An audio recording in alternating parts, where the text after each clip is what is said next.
وأحسن منك لم تر قط عيني وأجمل منك لم تلد النساء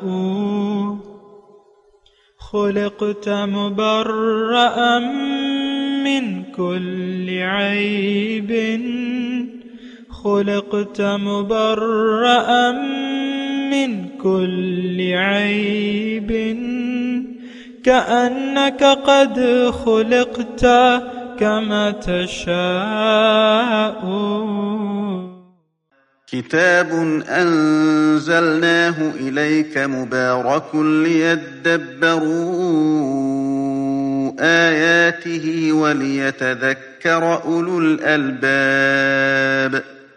یہ کتاب برکت والی ہے جسے ہم نے آپ کی طرف نازل فرمایا ہے تاکہ دانش مند لوگ اس کی آیتوں میں غور و فکر کریں اور نصیحت حاصل کریں. اللہم صلی علی سیدنا محمد وعلی آل سیدنا محمد بعدد کل ذرۃ مئۃ الف الف مرۃ. سامعین و ناظرین کرام، السلام علیکم ورحمۃ اللہ وبرکاتہ. سامعین کرام، سورہ عنکبوت درس کا نمبر ہے 1834، آیت نمبر 6، حصہ سوم. آج کا موضوع، کیا ہم نے کافرانہ روش قبول کر لی ہے؟ اس کے ساتھ آج کے سبق کا آغاز کرتے ہیں. سب سے پہلے گزشتہ سبق کا اعادہ ہوگا. اعوذ باللہ من الشیطان الرجیم. پناہ مانگتا ہوں میں اللہ کی شیطان مردود سے. بسم اللہ الرحمن الرحیم. شروع اللہ کے نام سے جو بڑا مہربان نہایت رحم والا ہے. ومن جاہد فإنما يجاہد لنفسه ان اللہ لغنی عن العالمین. اور جو شخص محنت کرتا ہے تو اپنے ہی فائدے کے لیے محنت کرتا ہے، اور خدا تو سارے جہان سے بے پرواہ ہے. سامعین کرام، سورہ عنکبوت آیت نمبر 6، ومن جاہد فإنما یجاہد لنفسہ. جو شخص راہ حق میں جد و جہد کرتا ہے تو وہ اپنے ہی نفع کے لیے تگ و دو کرتا ہے. ان اللہ لغنی عن العالمین. بے شک اللہ تعالیٰ تمام جہانوں سے بے نیاز ہے. سامعین کرام، بہت ہی اہم آیت ہے. اصل میں ہم لوگ، انسان جد و جہد کرتا ہے، یہ بات نوٹ کر لیں، جس پر وہ یقین رکھتا ہے. اور انسان جو کام بھی کرتا ہے ایک یقین سے کرتا ہے، بلا ضرورت کام نہیں کرتا، بلا مقصد کام نہیں کرتا. اور جو جتنا بھی یہ میں اصولی آپ کو بات بتا رہا ہوں، دنیا میں جو کام بھی اس کی نظر میں زیادہ اہم ہو اس کو فوقیت دیتا ہے، اور جتنا بڑا مقصد ہو اس کے لیے زیادہ محنت کرتا ہے. چونکہ ہر بڑے کام کے لیے زیادہ محنت کی ضرورت ہوتی ہے تو انسان ایسا کرتا ہے. دیکھیں، ایک بچے کو، اپنے بچے کو آپ ڈاکٹر بنا رہے ہیں تو 15-16 سال تک لاکھوں روپے آپ اس کی سکولنگ میں لگا دیتے ہیں، اور ایک امید ہوتی ہے. بچہ بھی جب 12 سال کا یہ 12ویں جماعت میں ہو جاتا ہے تو اس کو شدھ بدھ ہو جاتی ہے کہ بھئی میں نے کمانا ہے اور بڑا آدمی بننا ہے. تو اس کے لیے پھر وہ محنت کرتا ہے. آپ دیکھ لیں، یہ لڑکے لڑکیاں جو ہے یہ سب محنت کرتے ہیں. جب یہ تھوڑا سا وہ ہو جاتے ہیں بچپن میں تو مطلب یہ مجبوراً کرتے ہیں یا جو بھی ہے، لیکن جب بڑے ہو جاتے ہیں تو اس میں ایک جہد ایک مقصد ان کے دل میں پیدا ہو جاتا ہے کہ میں نے. تو جد و جہد کی بات ہے. اب اللہ کے لیے جد و جہد، اللہ کے راستے میں جد و جہد، یہ اصطلاح ہمارے لیے نئی ہے. مجھے کہنا پڑ رہا ہے لیکن حقیقت یہ ہے. اللہ کے راستے میں جد و جہد اور اللہ کے تقرب کے لیے جد و جہد، اللہ کے ملاقات کے لیے جد و جہد، یہ ہمارے لیے بالکل نئے الفاظ ہیں۔ یہ تو میں بڑی تسلی سے آپ کو یہ بات کہہ رہا ہوں۔ اور آپ دیکھ لیں عام طور پہ جد و جہد اللہ کے راستے میں، یہ ہمارے لیے بالکل نئی بات ہے۔ ساری زندگی دیکھیں ہم نے خواہشات نفس کے تحت گزار رہے ہیں اور گزار دی ہے، جو بھی گزری ہے خواہشات نفس کے تحت ہم نے گزار دی ہے۔ اور جو مضمون میں آپ کو کہنا چاہتا تھا وہ یہ ہے کہ انسان جد و جہد کرتا ہے، لیکن اس کے لیے محنت کرتا ہے جد و جہد کے لیے جس بات پر اسے یقین ہو اور جسے وہ پانا چاہتا ہو۔ اب ہم کو معلوم ہے کہ انسان اللہ تعالیٰ کا خلیفہ ہے، یعنی خلیفہ بننے کی استعداد رکھتا ہے۔ یہ بھی دیکھیں ہم یعنی سمجھتے نہیں ہیں نا، ہر انسان تو ایسا تو نہیں ہے کہ ہر انسان خلیفہ ہے۔ اس بات کا مطلب یہ ہے کہ انسان اگر اشرف المخلوقات ہے اور اللہ کا نائب ہے، خلیفہ ہے، اس کا مطلب یہ ہے کہ اس میں اللہ کا خلیفہ بننے کی استعداد موجود ہے۔ یہ اگر چاہے اور کوشش کرے تو یہ اللہ کا خلیفہ بن سکتا ہے۔ بہت بڑی بات ہے صاحب الکرام۔ کیا آپ کے ذہن میں یہ ہے یا یہ مقام آپ حاصل کرنا چاہتے ہیں؟ نو، عام طور پہ تو ایسی بات نہیں ہے۔ ہم سب طالبان دنیا ہیں، دنیا کے لیے جد و جہد اور محنت، ساری دنیا دیکھ لیں، یعنی میں ایک عام سی بات کر رہا ہوں، ہمارا یقین آخرت پر نہیں ہے، ہمارا یقین ظاہر پر ہے، اور ظاہر کو ہم نے اہمیت دے دی ہے۔ ظاہر ٹھیک ہے ہماری ضرورت ہے، لیکن ہم نے اسے مقصود بھی بنا لیا ہے، اسے پسند بھی کرنے لگے ہیں۔ اب اس کو پسند بھی پسند، یہ ہمیں پسند ہے، دولت، عزت، شہرت، زر، زمین، یہ میرے بچے، یہ میری بیوی، یہ میرا شوہر، یہ میرا گھر بار، اور یہ میں نے 5 ارب روپے جمع کر لیے بینک میں۔ یعنی آپ کے ذہن میں یہ بڑی بات ہے، تو یعنی آپ کی نظر صرف ظاہر پر ہے۔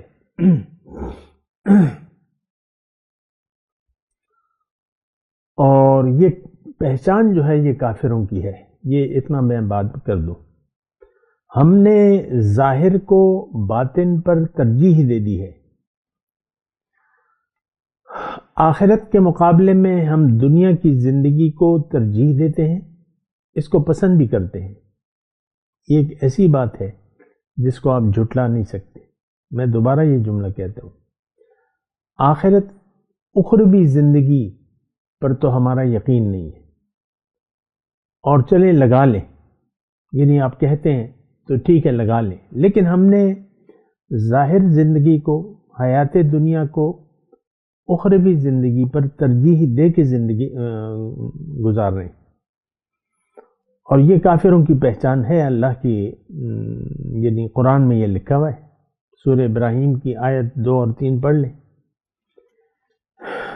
وَوَيْلٌ لِّلْكَافِرِينَ الَّذِينَ يَسْتَحِبُّونَ الْحَيَاةَ الدُّنْيَا عَلَى الْآخِرَةِ، تباہی ہے، ہلاکت ہے کافروں کے لیے۔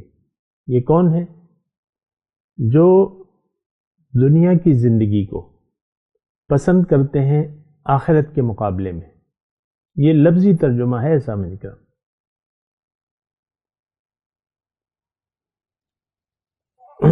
وَيَصُدُّونَ عَن سَبِيلِ اللَّهِ، خود بھی رکے ہوئے ہیں اللہ کے راستے سے، اور لوگوں کو بھی روکتے ہیں۔ آج ہم دیکھ لیں، خود بھی ہماری منزل اللہ نہیں ہے، پھر اپنی آل اولاد اور جتنے بھی ہمارے متعلقین ہیں تو وہ بھی ان کو بھی ہم روک رہے ہیں اپنے عمل سے، قول سے نہیں، اپنے عمل سے۔ ساری زندگی ماں باپ بچے کو سمجھاتے رہتے ہیں، یہ جملہ ذرا نوٹ کریں کہ بیٹے دنیا اصل ہے، یعنی ان الفاظ میں شاید آپ نہ کہتے ہوں جو میں الفاظ بتا رہا ہوں، لیکن اس کا مطلب یہی ہوتا ہے، پڑھو پڑھو پڑھو اور کیا کرنا ہے، تم کیا کرو گے، اپنے مستقبل کا سوچو. یہی نصیحتیں کرتے کرتے بچے کو آپ بڑا کر لیتے ہیں تو ظاہر ہے کہ آپ کی صحبت اور ماحول سے وہ اثر لیتا ہے. خود تو آپ کی طرح وہ سوچتا سمجھتا نہیں ہے. جو آپ کی اولاد ہے وہ 20-25-30 سال ہو جاتی ہے لیکن وہ سوچتی نہیں ہے. پھر یہ ہوتا ہے کہ اسی رنگ میں رنگے جاتے ہیں. ہم بھی دنیا دار ہیں، ہماری اولاد بھی دنیا دار بن جاتی ہے. اور میرے اپنے خاندان میں ایسے بچے ہیں کہ وہ کہتے ہیں کہ میرے باپ نے تو گھر نہیں بنایا، میں اپنے لیے گھر بھی بناؤں گا، اور میرے باپ لاکھوں نہیں کما سکے، میں لاکھوں کروڑوں کما کر بتاؤں گا. یعنی وہ ظاہر کو مدعا بنا لیتے ہیں. تو اس کا دیکھیں یہ صدون عن سبیل اللہ، سورہ ابراہیم کی جو آیت 2-3 ہے اس میں یہ ہے کہ لوگوں کو اللہ کے راستے سے روکتے ہیں.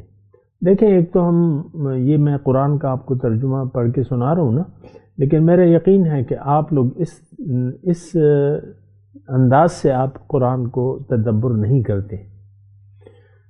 قرآن کو تو دیکھیں ہم نے محدود کر دیا ہے. ہمیں یہ کہا جاتا ہے یعنی کہ بھئی تم کافروں والی آیات جو ہے مسلمانوں پر فٹ نہ کرو.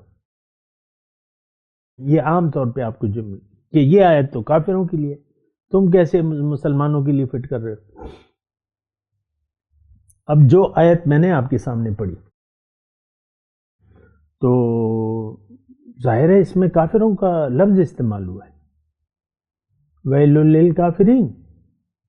اب وہ صفات جو صفات کافروں کی اس میں بیان ہو رہی ہیں وہ تو ہم میں بدرجہ تم موجود ہیں. بالکل ہمارا حال ہے. یستحبون الحیات الدنیا علی الآخرہ یصدون عن سبیل اللہ ویبغون عوجا اولئک فی ضلال مبین. لوگوں کو اللہ کے راستے سے روکتے ہیں اور اس میں کجی تلاش کرتے ہیں. یہ واضح گمراہی، کھلی گمراہی میں یہ لوگ. خیر میں آپ کو یہ کہہ رہا ہوں کہ چھوڑ دیں، آپ خود سوچیں آپ کون ہیں، کہاں پر کھڑے ہیں.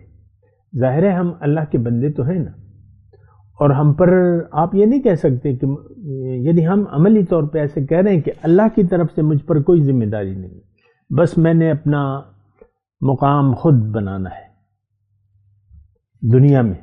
وہ بعض اوقات آپ الفاظ کہتے ہیں نا یہ سیلف میڈ انسان ہے، اور بہت سے ہماری اڑوس پڑوس میں مثالیں آپ کو مل جائیں گی. صبح بھی ایک جگہ میں بیٹھا ہوا تھا تو وہ آدمی جو کہہ رہا تھا وہ خود بھی یعنی دنیا کمانے والا تھا، دنیا دار تھا، لیکن وہ افسوس کر رہا تھا اور مجھے کہہ رہا تھا دیکھو فلاں شخص 2 ٹکے کا نوکر تھا اور اتنی جلدی اس نے ترقی کر لی اور 2 گاڑیاں لے لیں اور بنگلہ لے لیا، اور لوگ کوئی اس سے پوچھتے ہی نہیں ہے کہ پیسہ کہاں سے کمایا. دیکھیں یہی ذلیل دنیا ہمارے مد نظر ہے. آپ اس بات پہ سوچیں. اب یہ آیات جو ہم پڑھ رہے ہیں یہ تو بڑی اہم آیت ہے، اس میں بڑے سوالات ہیں. من جاہد فانما یجاہد لنفسہ. بھئی جد و جہد کس لیے؟ ہماری اگر ہم اپنا حساب کتاب لگائیں تو ہمارا زندگی گزارنے کا مدعا تو ظاہر ہے.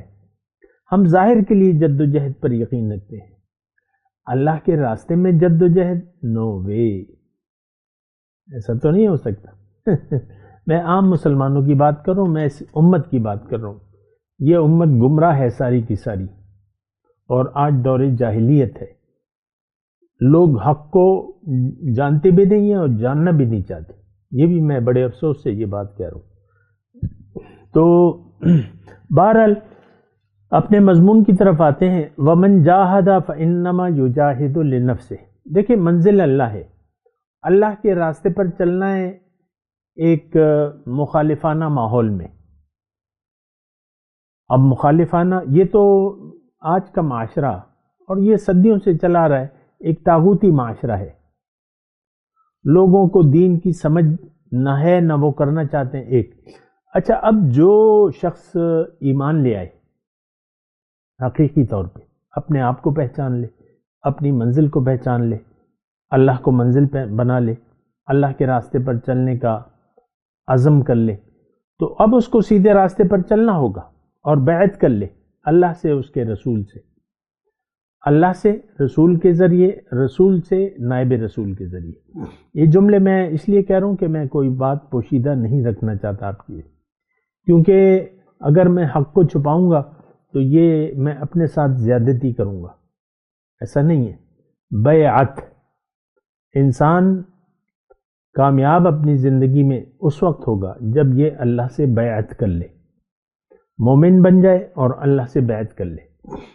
یہ بات نوٹ کر لیں۔ ابھی بیعت میرا مضمون نہیں ہے، لیکن میں جد و جہد کی بات کر رہا ہوں۔ بہرحال تو یہ جد و جہد کی میں بات کر رہا ہوں۔ اگر آپ نے رخ بدل لیا معاشرے سے برخلاف، جس معاشرے میں آپ رہ رہے ہیں، طاغوتی معاشرہ ہے یہ، ہر شخص کا ذہن طاغوتی ہے، ہر شخص نے باطل کو منزل بنا لیا ہے اور باطل کا پیروکار ہے، باطل کے لیے جد و جہد کر رہا ہے۔ ان حالات میں اگر آپ، اور یہ تو جناب یعنی جب سے دنیا بنی ہے، یعنی قوم نوح، قوم سمود، قوم عاد، قوم شعیب، قوم لوط، تو یہ سارے لوگ جو تھے یہ دنیا دار تھے۔ دیکھیں اس بات پر ذرا غور کریں، یہ میں نے اتنی ساری قوموں کا جن کا قرآن میں تذکرہ ہے، یہ سب ہماری طرح تھے، ہم ایک ہی، وہ کہتے ہیں نا کہ ایک ہی تھیلی کے چٹے بٹے ہیں۔ دیکھیں دنیا میں یا تو عباد اللہ ہیں یا عباد الشیطان ہیں، دنیا میں یا تو خالص اللہ کے بندے ہیں یا خالص نفس و شیطان کے پیروکار ہیں۔ ہمارا شمار جو ہے وہ اللہ کے بندوں میں آپ نہیں کر سکتے۔ اگر آپ کہیں گے بھی تو آپ جھوٹ بولیں گے، آپ دھوکہ دیں گے اپنے آپ کو۔ آج ہم کہتے ہیں نا کہ ہم ایمان والے ہیں، یعنی یقین کی حد تک ہم کہتے ہیں کہ بھئی ہم تو ایمان والے ہیں، شفاعت ہوگی، مغفرت ہوگی، بس پھر چل سو چل جنتی میں جائیں گے۔ یہ آپ کا ذہن ہے کہ نہیں؟ ایسا نہیں ہے۔ ہم تو ایمان کی حقیقت سے آگاہ بھی نہیں ہے کہ کلمہ طیبہ کا مطلب کیا ہے، تقاضے پورے کرنا تو دور کی بات، ہم تو کوئی چیز بھی جاننا بھی نہیں چاہتے۔ یعنی جو دین اسلام ہے اس کے بارے میں ہم تو جاننا بھی نہیں چاہتے، عمل کرنا تو دور کی بات ہے، یہ بالکل واضح بات ہے۔ بہرحال میں جد و جہد کی بات کر رہا ہوں کہ انسان، دیکھیں یہ دشمن معاشرہ ہے، جب طاغوتی معاشرہ ہے، نفس و شیطان کا پیروکار ہے، تو یہ ایک مخالف معاشرہ ہے،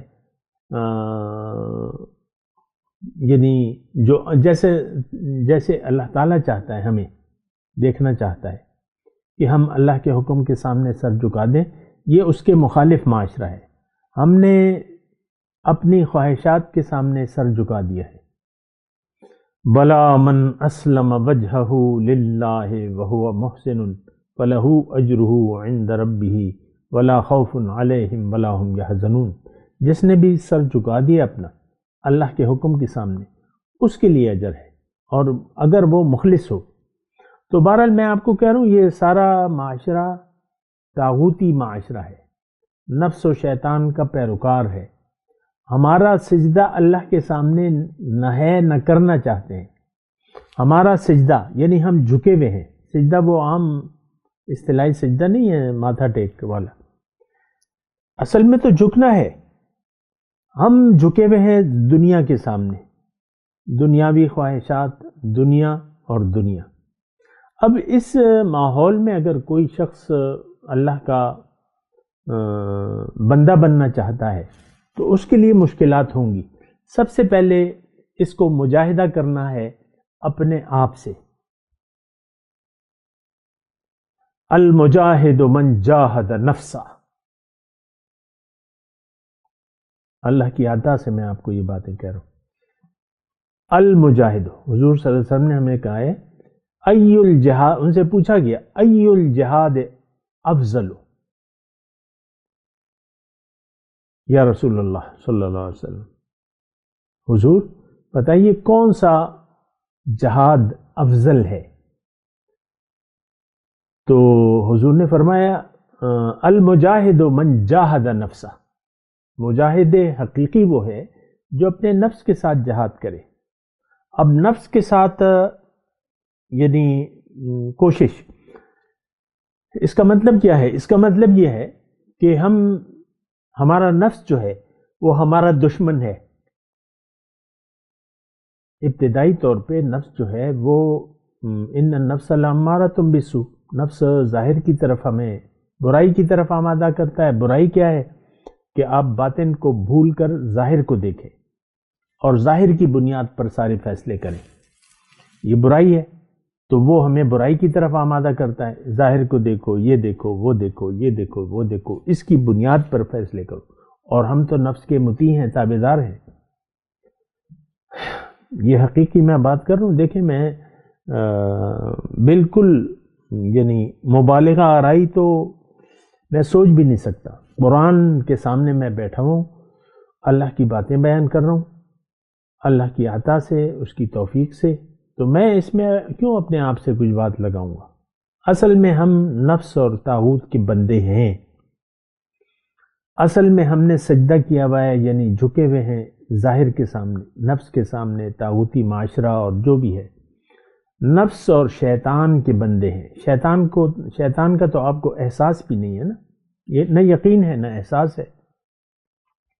میں اگر آپ کو کہوں کہ بھئی تمہارے اندر تو شیطان بیٹھا ہوا ہے، تو آپ سمجھیں گے کہ یہ تو مجھے گالی دے رہا ہے، حالانکہ یہ گالی نہیں ہے، یہ تو حضور صلی اللہ علیہ وسلم فرمایا ہے۔ ہر انسان کے ساتھ شیطان اور فرشتہ، اللہ تعالیٰ یہ لمت الشیطان اور لمت الملک۔ پھر حضور نے فرمایا کہ الشیطان جاسم علی قلب ابن آدم، او کما قال، اللہ کے رسول نے فرمایا شیطان نے انسان کے دل پر اپنی تھوتنی جمائی ہوئی ہے، وہ اس میں پھونکے مار رہا ہے، یوسوسو فی صدور الناس من الجنۃ والناس۔ تو شیطان ہمارے ساتھ ہے، ہم شیطان کے خواہش یعنی شیطان کے وسوسوں کو ہم قبول کرنے والے ہیں، رد کرنے والے نہیں ہیں۔ شیطان کیا کرتا ہے؟ وہ ہمیں اللہ کی طرف جانے سے روکتا ہے، ہم رک گئے۔ تو یہ جناب ہم جھکے ہوئے ہیں۔ اور بہرحال میں اپنے مضمون کی طرف آتا ہوں۔ جد و جہد، محنت، اور اللہ تعالیٰ نے فرمایا والذین جاہدوا فینا لنہدینہم سبلنا، جس نے میرے بارے میں کوشش کی۔ اب یہ کوشش کیا ہے؟ کس کے بارے میں؟ اللہ کے راستے کے بارے میں۔ اللہ منزل ہے، اللہ کے راستے پر چلنا ہے، اس میں پھر کوشش، اور سب سے پہلے جو ہے اپنے نفس کے ساتھ جہاد۔ وَنَهَى النَّفْسَ عَنِ الْهَوَى وَأَمَّا مَنْ خَافَ مَقَامَ رَبِّهِ وَنَهَى النَّفْسَ عَنِ الْهَوَى فَإِنَّ الْجَنَّةَ هِيَ الْمَأْوَى، جس نے اپنے آپ کو روک لیا